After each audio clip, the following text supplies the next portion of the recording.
Hi, my name is Corey Kasperic. I'm doing my final project for food service management, and I'm doing it on Dominic Zeno, who I interviewed. He's the owner of Taste of Italy. He just closed his doors from his restaurant this past year. His restaurant was my first job within the food industry, where I worked as a busboy for 3 months, and then I was let go due to slow service. Then I asked one of my first questions for Dom was, what was his motivation to work in the industry? And he was telling me that, he cooked ever since he was a young boy, with his mother and his grandmother. And that's that's where he learned his passion for Italian cuisine, and then he really views cooking as something that is fun, that's pretty much a hobby. And then I asked him how many years he's been in the industry. He was telling me that he'd been in the industry ever since he was in his late 20s up until he closed the doors of his business, you know, just this past year. And he opened up his restaurant in 1975. So, I mean, he's had his restaurant open for almost 40 years. And when he closed his restaurant, I believe he was 72. And so then I asked him, what really made him want to open up his restaurant, and he was really telling me that he just loved to cook. It was just such a passion that he had and understood the food service, industry and the restaurants and all that. And then he, had the chance to open, he had this nice little small, vacant building. He was able to open up a small little Italian joint. And his wife was Sally was very intrigued, wanted to help out. She pretty much kind of understood a little bit about waitressing, due to previous experience from what I understand. And the two of them, from that point on, developed excellent Italian cuisine for almost 40 years. And then, it's really asking him where was he at before, his restaurant. And it's kind of like where he told me that, he worked at a couple little small restaurants in Chicago, no big names, they're just little Italian joints, just get him the style, working in the food industry, what it's like, just working your way up, dishwasher, cook, sous chef. I don't even know if they had sous chefs back then. Then he was pretty much telling me he just wanted to learn more about the, the food service industry, and then he was telling me that a couple places that he's been to and that he's worked at, he's never had a better sauce or a cut of veal that was made, the way that he learned from his mother and his grandmother. So, I mean, he already had the upper hand right there. And one of his best things that he served at his restaurant was veal. Uh, then from there, I asked him if he had ever had any, issues with hiring employees. He didn't really seem like he had issues with hiring his employees, because he was such a small restaurant. One of the things was he had very loyal cooks, which probably due to, being very respectful, is something that they valued because, he had, I think he had 3 or 4 employees that were with him for 20 years, 2 cooks. Actually, no, it was 3 cooks and a bartender, that were with him for that many years.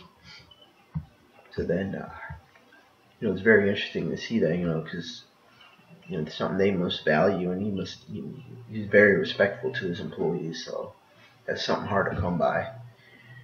Then from that point on, I asked him if he ever had a chance to expand or open up another restaurant. And saying that during the mid 1980s he thought about it, but he never really did it because he didn't have anyone to move ahead and open up this restaurant for him. He couldn't be in 2 places at one time, so he never got the opportunity to open up a second restaurant. But he did well at his, one in Cal City, so it's not too bad. Then from that point, I asked him if he had any issues with the hiring, not hiring, but issues with managing his employees. And he didn't really have many issues with hiring them, but also, when he was managing his employees, any issues that he had, he didn't really seem like there was much behind there because he's very respectful to his employees and they were respectful to the other employees, the way it rubbed off. But, he did seem like if there was ever any small little issues that came up, they would just go. He's telling me that they would go behind closed doors, talk it out. If it was between two employees or something small. He didn't never said there was anything big that ever happened, but just anything small they did behind closed doors, not in front of everybody, not open, disrespectful, the employee like that. Then I wonder if he had any like challenges from when he opened up his restaurant. And he didn't really have too many challenges, but I mean one of them was really just like he wasn't really sure, with the hardship of starting up a restaurant, making payroll, you know, paying utilities, making his overhead, you know, that was really one of his main concerns.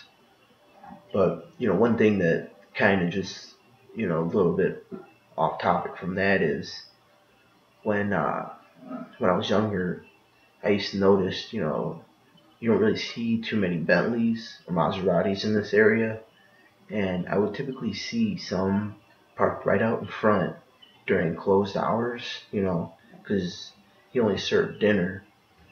So if there's some cars out there during at 2 o'clock, that's not really during service time, and three cars out there parked like that, that's not pretty typical around this area. So it kind of had me wondering, if anyone kind of money involved, maybe mafia or mob or something.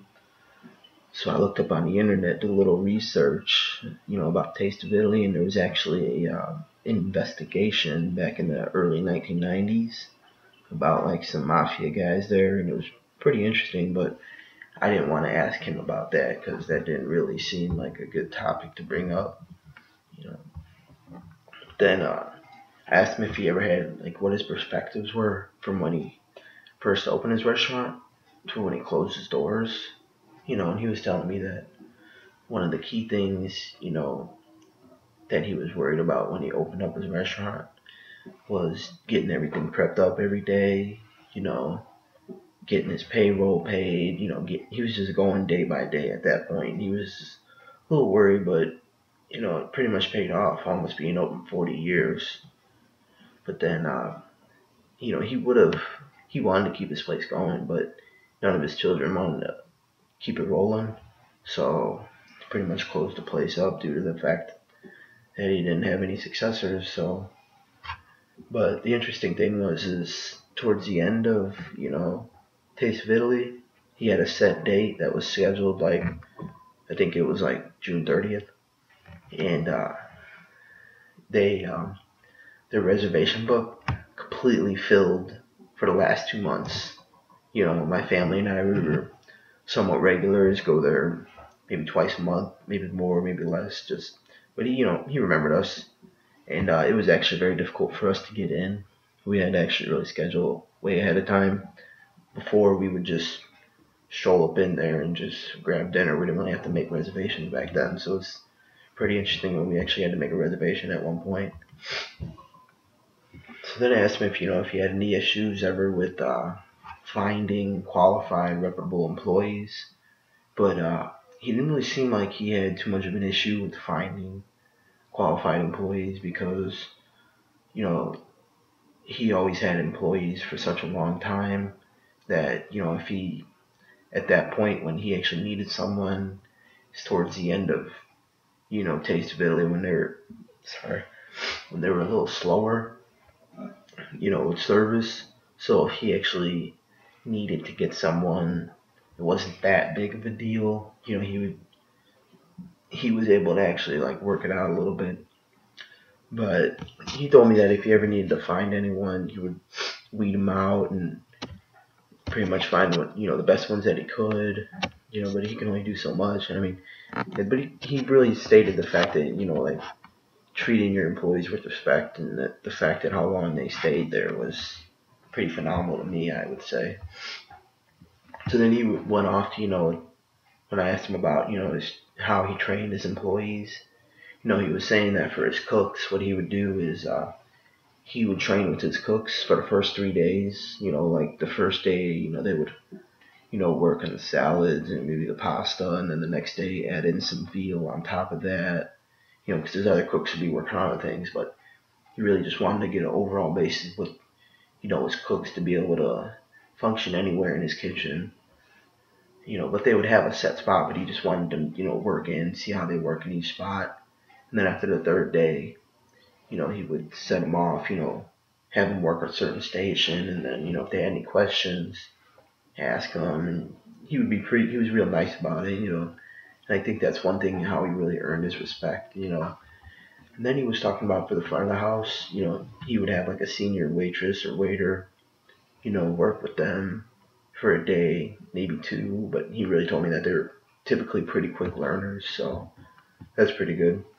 And then he didn't really seem like he ever had any mistakes or misunderstandings, but maybe one of his misunderstandings was like at the beginning of his career, he wasn't really sure how the restaurant would pay off, and he was just kind of worried, with making his, income come in. He's pretty skeptical at first, but after 39 years, it paid off. And, finally, one of the big things, his philosophy in managing his employees, he was really wanting to emphasize on being respectful to your employees, to almost long enough to where they're respectful to the other employees. And it's just an overall respectful environment, which makes you value your job that much more. So that's Dominic Zeno. You have a great day. It's Corey signing off.